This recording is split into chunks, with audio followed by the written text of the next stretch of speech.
चाहे भजन मार्ग हो चाहे संसार का मार्ग हो। अभ्यास योग युक्तेन चेतसा नान्यगामिना। हारना किसी को पसंद नहीं, किसको अच्छा लगता है हारना? तो फिर अभ्यास में प्रमाद क्यों किया? तुम्हारे शरीर में अगर ब्रह्मचर्य है, तुम्हारे शरीर में अगर व्यायाम की स्फूर्ति है और अभ्यास है, तो किसी भी मार्ग में जाओ विजयी ही विजयी रहोगे। दंड बैठक मार, 2-3 किलोमीटर दौड़, सात्विक भोजन कर, सत्संग सुन, नाम जप कर, देख तेरे जीवन में प्रकाश आता है।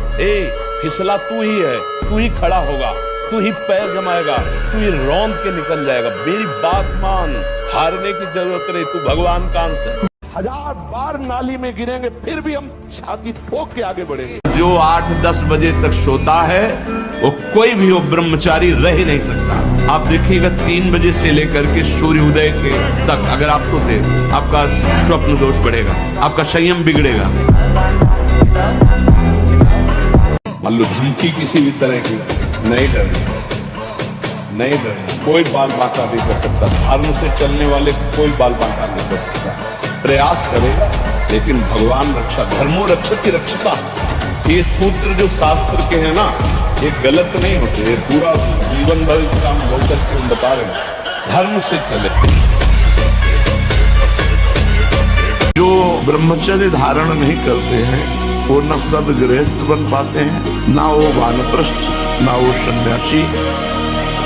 और लौकिक पढ़ाई या लौकिक उन्नति, इसके लिए भी ब्रह्मचर्य की अत्यंत आवश्यकता है। ये भोग बुद्धि जब तक हमारे हृदय में बनी रहेगी तब तक लौकिक पारलौकिक उन्नति नहीं होगी। हमारे मन में जो भोगों की स्फुरणा होती है उसके कई कारण होते हैं। एक तो होता है संचित पाप राशि, दूसरा संग से होती है। पूर्व संचित पापों से जो स्फुरणा होती है उससे बहुत सहजता में बचा जा सकता है, लेकिन प्रगट कुसंग से जो स्फुरणा होती है इससे बचना बड़ा कठिन होता है। उपासक को सदैव ये देखना चाहिए कि मेरे मन की स्फुरणा कहाँ है। यदि भोगों के प्रति हो रही तो त्रुटि कहाँ है? पूर्व पाप संस्कार से हो रहे हैं या कहीं कुसंग हो रहा है? पूर्व पाप संस्कार स्फुरणा देगा, ना कि आपका नाश। ध्यान रखना। और कुसंग स्फुरणा ही नहीं देगा, नाश कर देगा। चंचल मन को मनमानी न। बड़े बड़े वीरों को परास्त करने वाला, बड़े बड़े देशों पर विजय प्राप्त कर लेने वाला,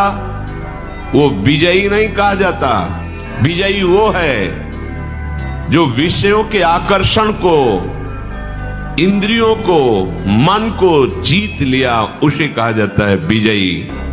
मामूली सा एक छोटा विषय इंद्री का तुम्हें अधीन करके पतन करवा देता, तुम्हारी दुर्दशा कर देता। तुम अपने को वीर समझते हो, स्वतंत्र समझते हो। अरे तुम ये नहीं समझ रहे कि कितनी बड़ी तुम्हारी गुलामी हो रही इंद्रियों की। वो जैसा चाह रहे वैसा करवा रहे हैं। तुम घोषणा करते हो मैं वीर हूं, मैं उपासक हूं, मैं विजयी हूं, संसार त्यागी हूं। देखो ना, अगर सुधार करो तो अभी बहुत बढ़िया समय है, कोई ज्यादा अवस्था तो हो नहीं गई। ब्रह्मचर्य का सुधार करो। हम सबसे कहते हैं व्यायाम करो। बिना शरीर को थकाए ब्रह्मचर्य को पचाया नहीं जा सकता। इसे दंड बैठक दौड़ भाग व्यायाम किया, फिर आप भले गृहस्थ हो, फिर दिन भर कार्य करते रहो। 30 मिनट तो पूरे शरीर को ऐसा व्यायाम में रखो पसीना पसीना हो जाए कि बेटा जो बनना है वो सोचो, जैसा बनना है वैसा सोचो, जैसा सोचोगे वैसा बन जाओगे। बस हम संतों की बात पकड़े थे, बड़े बड़े महापुरुषों की बातों को डायरी में अपने लिख लेते, तो बार बार रोज पाठ की तरह जैसा बनना है वैसा सोचो, जैसा सोचोगे वैसा बन जाओगे। ब्रह्मचर्य पालन करता है, रोग से लड़ने की सामर्थ्य आती है, शोक स्पर्श नहीं कर सकता, मोह पर विचार करने की सामर्थ्य आती, प्रमाद स्थिति नहीं रहती, अकर्मण्यता नहीं रहती, अकाल मृत्यु नहीं होती। ब्रह्मचारी कभी विचारों से दरिद्र नहीं होता है, चिंता नहीं होती, उसके हिंसात्मक वृत्ति नहीं होती, द्वेष नहीं होता, ईर्ष्या नहीं होती, अशांति नहीं होती। ब्रह्मचर्य समस्त दोषों का नाश कर देता है। ब्रह्मचर्य ही परम तप है, ब्रह्मचर्य ही परम धन है, ब्रह्मचर्य परम एकाग्रता है। एकाग्रता ब्रह्मचर्य से आती है। आंख मूंदो या खुली रखो, अगर ब्रह्मचर्य ठीक, एक शीतलता, एक गंभीरता, और जिधर दृष्टि लगा उधर एकदम चिपक जाएगी जाके। जैसे भजन में, नाम में, या आप संसारिक कार्य में बहुत अच्छा कार्य करोगे। अगर आपका ब्रह्मचर्य ठीक ना तो जिधर बहुत अच्छा कार्य करोगे। अगर आप 5 वर्ष ब्रह्मचर्य रहे केवल इसलिए कि जो हमारी संतान हो वो बहुत देशभक्त, हरिभक्त, बलवान, विद्वान, ज्ञानवान हो, और आप नियम से दोनों भजन करो, और 5 वर्ष बाद गर्भाधान करके संतान उत्पत्ति के शास्त्र सिद्धांत अगर वो महापुरुष न पैदा हो तो बताना। और ब्रह्मचारी के नेत्र बोलते हैं, जैसे जंगली सिंह के नेत्र है ऐसे ब्रह्मचारी के नेत्र, उसके नेत्र में पावर होता है, एक दबाव पक्ष होता है, वो जिस पर नेत्र डाले तो एक बार झुक जाए सामने वाले के लिए। ब्रह्मचर्य का ऐसा पावर है, देवलोक सहित समस्त देवता उससे नित्य नमस्कार करते हैं जो ब्रह्मचारी होता है। कल से पीछे जिंदगी में जो कुछ हुआ तुम चिंता मत करो, उसका शोक मत करो, अब तुम नाम जप करो, सब ठीक हो जाएगा। वीर ही हृदय को पुष्ट तथा कर्तव्यशील बनाता है। वीर से ही सर्वांग में जीवनी शक्ति संचालित होती है। जो वीरवान है, ब्रह्मचर्यवान है, वो बड़ा तेजस्वी होगा, मतलब आंतरिक उसकी स्फूर्ति बहुत होगी। वीर से ही मस्तिष्क शांत और विचार शक्ति संपन्न रहता है। ओवर थिंकिंग, जो निगेटिव चिंतन है, ये काटता है। जो ब्रह्मचर्य है वो गंभीरता और शांति प्रदान। कान खोलकर सुन लो, चाहे हम हो, चाहे आप हो, चाहे कोई हो, दुनिया का बड़े से बड़ा व्यक्ति, जिस व्यक्ति ने ब्रह्म वेला में शय्या त्याग करने का संकल्प नहीं किया, उस व्यक्ति के जीवन में न तो भौतिक उन्नति संभव है, न ही आध्यात्मिक उन्नति संभव है। दैवी संपदा के गुण उसमें आ ही नहीं पाएंगे। इसलिए प्रत्येक व्यक्ति को ब्रह्म वेला में उठने का निश्चय करना चाहिए। हमारा जब ब्रह्मचर्य निकल जाता है तो हमारी स्मृति शक्ति लो हो जाती है और निगेटिव चिंतन बढ़ने लगता है। ये हम आपको पक्की बात बता रहे हैं। जब हमारा ब्रह्मचर्यहीनता जितनी बढ़ती चली जाएगी तो ओवर थिंकिंग उतनी बढ़ती चली जाएगी और निगेटिव चिंतन बढ़ता चले जाएगा, तो उसको जहाँ विश्राम है उसका नाम डिप्रेशन है। और जब हम ब्रह्मचर्य से रहेंगे, पवित्र आचरण करेंगे, पवित्र भोजन, तो हमारा पॉजिटिव चिंतन होगा, तो हम विपत्ति में भी जहाँ हमें फंसना चाहिए वहां भी हम निकल जाएंगे पॉजिटिव चिंतन के प्रभाव से। तो चीज मिली, फूल गए, थोड़ी गई, दैया दैया, ये हमारा जीवन नहीं। एक गंभीर स्वभाव बनाओ, एक उत्तम विचार बनाओ, एक उत्तम कार्यरत रहो, तुम्हें देखो अभी जीवन में चमत्कार आ जाएगा।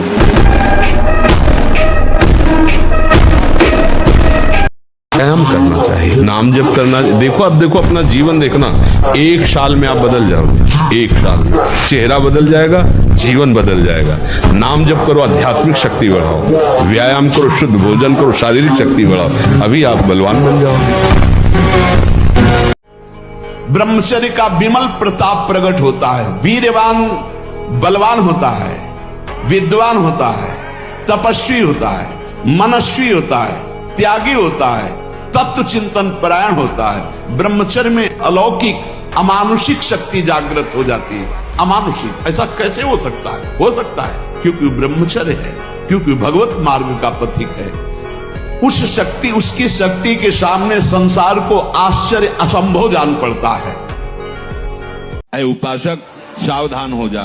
तेरे ये मित्र, तेरी जमीन जायदाद, ये धन संपत्ति, ये तेरी सुंदर सुंदर भोग सामग्रियां, स्त्री आदि, और तेरी संपत्ति के उत्तराधिकारी आदि, ये केवल इंद्रजाल है। इंद्रजाल स्वप्न है। स्वप्न इंद्रजाल अवत पश्यत। देख, ये केवल स्वप्न है, जाग जा। अगर आप अपने बच्चों को नहीं संभालते हैं तो व्यसन में फंसते चले जाएंगे, बेविचार में फंसते चले जाएंगे। बहुत गलत समय चल रहा है, क्योंकि मोबाइल में जो चाहो वो सर्च कर लो। अब स्कूल के हॉस्टल में जो बच्चे रहते हैं, अपने शिष्यों के जो बच्चे हैं, वो आके बताते हैं कि महाराज जी यदि हम गर्लफ्रेंड नहीं बना रहे, हम कोई नशा नहीं कर रहे, तो हमारी बेइज्जती करते हैं, अपमान करते हैं। सीमा एक जैसे मालिक की खेल है। सीमा तो है, जब ज्यादा बुराई करोगे तो तुम्हारा विनाश कर देगा, ये सीमा है। रोग निवृत्ति के लिए तुम्हारा ब्रह्मचर्य बहुत बड़ी औषधि है। मान लीजिए कोई भी रोग तुम्हें परास्त नहीं कर सकता, बड़े से बड़ा भयंकर रोग भी परास्त नहीं कर सकता अगर आप ब्रह्मचारी हैं।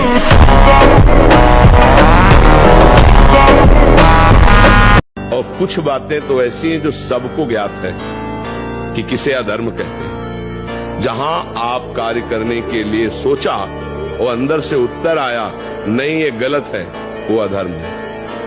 कोई ऐसा नहीं कह सकता कि मुझे बताया नहीं गया कि यह धर्म है।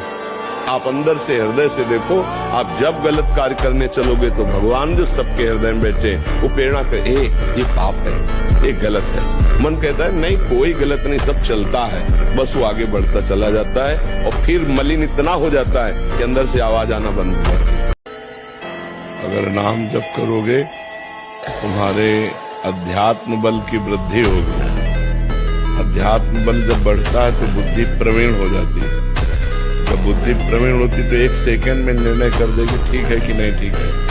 तो आश्रय भगवान का। आपको जो चाहिए वो मिल जाएगा, पक्का मिल जाएगा। हमारा विश्वास है, हमारा अनुभव है, जो चाहिए वो मिल जाएगा। जो चाहिए कर तुम अकर तुम अन्यथा कर तुम सर्व समर्थ। ऐसे चमत्कार तुम्हारे जीवन में होंगे कि तुम आश्चर्यचकित हो जाओगे। केवल भगवत नाम का आश्रय ले लो, कृष्ण कृष्ण बोलो, राधा राधा बोलो। आप खुद देख क्या चला जाता है। अंदर ही अंदर मनन करते रहो, बाहर से खूब काम करते रहो, क्या परेशानी होनी। और अगर विजय ना हो जाए तो मैं बता, जब तक शादी ना हो आप प्रतिदिन दंड बैठक मारो, व्यायाम करो, उससे आपका शरीर बलवान बनेगा। अंडा मांस पूर्ण डिब्बा खाने की कोई जरूरत नहीं, नपुंसक। वीर आप नष्ट नहीं करते तो इतने बलवान हो जाते हैं कि एक बार विष को भी वो पचा डालेंगे। इतनी उसमें सामर्थ्य है, आपकी हानि नहीं होने देंगे। शरीर के भीतर बताया था कल भी एक मनोवाह नाम की नाड़ी है। इस नाड़ी का कार्य है मथानी जैसे नहीं, जो दूध दही का मंथन करे तो मक्खन निकाल देती है। ये इतनी चिंतन से गर्म हो जाती है नाड़ी। तो वीर पूरे शरीर के रक्त के साथ है। उसी से आपकी हड्डियां मजबूत होती हैं, उसी से आपका शरीर बलिष्ठ होता है, उसी से आपके मन को पवित्र विचारों में चलने की सामर्थ्य मिलती है। इसका प्रश्न खूब नाम जप करो, भगवद आश्रित रहो, माता पिता की सेवा करो। अभी नई अवस्था है, ब्रह्मचर्य पर दृष्टि रखो, गंदे आचरणों की वृत्ति वाले लोगों का संग न करो, दृश्य न देखो, वैसा बात न करो। आप शरीर पवित्र रख के देखो, 1 महीना जूठा मुंह मत रखना, शरीर पवित्र रखो और ब्रह्मचर्य रह के देखो। 1 महीने में आपको ऐसा लगेगा आप देवता हैं। 1 महीने में लगने लगेगा। देखो अभी हमारी दृष्टि मलिन है तो वहां सुख बुद्धि है। हम जो गिर जाते हैं ना उसका कारण जानते हो, सुख बुद्धि। ये तो सुन रखा है कि गलत है, पर अंदर से एक बात है कि सुख तो है ना इसमें। ये जब तक बना रहेगा तब तक ये लुभायमान करता रहेगा। जब असलियत पता चल जाएगी ना तो घृणा हो जाएगी अंदर से। कहाँ सोच रहा था, करोड़ों नरकों से भी ज्यादा घृणित बात लगेगी विषय भोगों की, जिसके लिए आप कहते हो तो करो। क्या है, हम लोग अज्ञान जनित क्रीड़ा में फंसे हुए हैं। घुटने नहीं टेक सकता, हार नहीं सकता। मैं भगवान का दास हूं, अविनाशी का बच्चा हूं, तुम गिरा नहीं सकते। कितनी बार गिराओगे, जितनी बार गिराओगे उतनी बार हम बलवान होंगे, उतनी बार हम वो सूत्र देखेंगे अब मैं फेल कहां से हो रहा हूं, निकल जाएंगे। कोई गर्व न करे महीना 2 महीना ब्रह्मचर्य रह के कि मैं काम विजयी हो गया। भगवान शंकर की समाधि भंग कर सकता है, तुम तो जीव हो, वो शिव हैं, वो शिव हैं, उनकी समाधि भंग कर सकता है, तुम तो जीव हो। कि इन मांस खानों वालों के परिवारों का बहुत बुरी तरह नाश होगा, और जब ये मरेंगे तब नरक जाएंगे, और फिर जब जन्मेंगे तब ये फिर वही बकरा बकरी बनेंगे, काटे जाएंगे। दोष में रहो। ब्रह्मचर्य अखंड वीर्य धारण करने वाला कोई मनुष्य नहीं हो सकता, वो साक्षात देव हो जाता है। कोई भी ऐसी सिद्धि नहीं जो ब्रह्मचारी को प्राप्त ना हो। इससे बड़ा उत्कृष्ट तप कोई नहीं, सबसे बड़ी तपस्या है। इससे बढ़कर तपस्या तीनों लोकों में कोई भी नहीं पाई गई। सबसे बड़ी तपस्या वीर संचय। 2 लाइन बोला था, उसी में पूरा अध्यात्म है। छोटे बच्चों को या विद्यार्थियों को सबसे पहले ब्रह्मचर्य पर दृष्टि देनी चाहिए। सबसे पहले अगर ब्रह्मचर्य सुरक्षित है तो स्मृति, शरीर बल, सब बल जागृत हो जाएंगे। ब्रह्मचर्य रक्षा के लिए पहला तो ये निश्चय करना होगा कि आपकी वीर में महत्व बुद्धि हो जाए। जिसे आप व्यर्थ समझ रहे हैं वो बहुत बड़ी जीवनी शक्ति है। चाहे जितना आप उसको निकालते रहिए, आपको सुख कभी नहीं मिलेगा, दुख बढ़ता चला जाएगा। मैं सूक्ष्मता से देखता हूं कहां से गिरा, क्यों गिरा, कौन सी ऐसी चूक हुई जो मुझे गिरा दिया। अच्छा, हमें लगता है हमारा खान पान बिगड़ा, मुझे लगता है कि ऐसा मेरा चिंतन छूटा, नहीं छूटने देंगे, नहीं खाएंगे ऐसा, ऐसी वस्तु नहीं देखेंगे, फिर आगे बढ़ते, अगर फिर फिसलते हैं फिर हम सावधान हो, अंतिम समय तक हम यही लड़ाई लड़ेंगे। हारना किसी को पसंद नहीं, किसको अच्छा लगता है हारना? तो फिर अभ्यास में प्रमाद क्यों किया? फेल होना अच्छा नहीं लगता तो पास होने के लिए पूरे ग्रंथ को अपनी स्मृति में बसा लो, सारी सामर्थ्य आपके अंदर। और पढ़ने में मन नहीं लगता, भोग विलासिता, गंदी आदतें, तो स्मृति खत्म हो गई, अब क्या करोगे?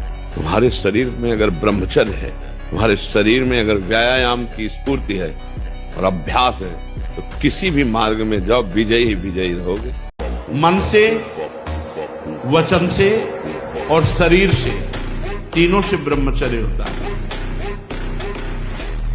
मन का ब्रह्मचर्य, विषयों का चिंतन ना करना, यहीं से नाश प्रारंभ होता है, पतन यहीं से होता है। ध्यायतो विषयान पुंसान संगास्तेषु उपजायते, संगात संजायते कामः, कामः क्रोधो विजायते, क्रोधात् भवति सम्मोहा, सम्मोहात् स्मृति विभ्रमा, स्मृति भ्रंशात् बुद्धिनाशो, बुद्धिनाशात् ध्वंस। धर्म थोड़ा कष्ट पाते नजर आ सकता है, पर चमकेगा वही, विजय श्री को वही प्राप्त हो, अधर्मी नहीं। अधर्मी थोड़ा सा बढ़ता नजर आएगा, लेकिन वो फ्यूज होने के लिए वो प्रकाश करने के लिए नहीं है। सबसे प्रार्थना है, एकांत में मोबाइल रूपी दुश्मन से बचो, क्योंकि जब आप गंदी बात कहीं देखोगे तो आपके अंदर वैसे ही चिंतन बनेगा, वो ऐसे ही लगेगा, मैं भी ऐसा करूं, मैं भी ऐसा भोगूं, मैं भी ऐसा देखूं। मान लीजिए आप, जब हमारे शास्त्र कहते हैं कि पशु पक्षियों के मैथुन को भी नहीं देखना है, अगर ऐसा एक बार दृष्टि पड़े तो मानसिक प्रणाम करके दोबारा दृष्टि न देना। वो आप मोबाइल में ऐसी चेष्टाएं देखोगे, कैसे आप भगवत भजन करोगे? कैसे भगवत प्राप्ति का उद्देश्य रख पाओगे? और पुष्टता, जिसे बल कहते हैं, वो तुम्हारे वीर्य में होती है। जिसको तुम खिलवाड़ समझते हो, वो खिलवाड़ नहीं, तुम्हारी जीवनी शक्ति है। यदि संयम से, ब्रह्मचर्य से रहो, तो न उतनी घी में ताकत है, न दूध में ताकत है, न किसी भी पदार्थ में ताकत, जो तुम्हारे ब्रह्मचर्य में ताकत है। नियम पर बहुत ध्यान दीजिए। अगर नियम है 1:45 बजे उठने का, स्नान का, तो 1:45 बजे ही उठना चाहिए, 2 नहीं बजना चाहिए। मैं भगवान का दास हूं, मैं किसी भी स्थिति में निराश, उदास, हताश नहीं हो सकता हूं। मैं हर कोशिश करूंगा, बाहरी और आंतरिक शत्रु कोई भी मुझे परास्त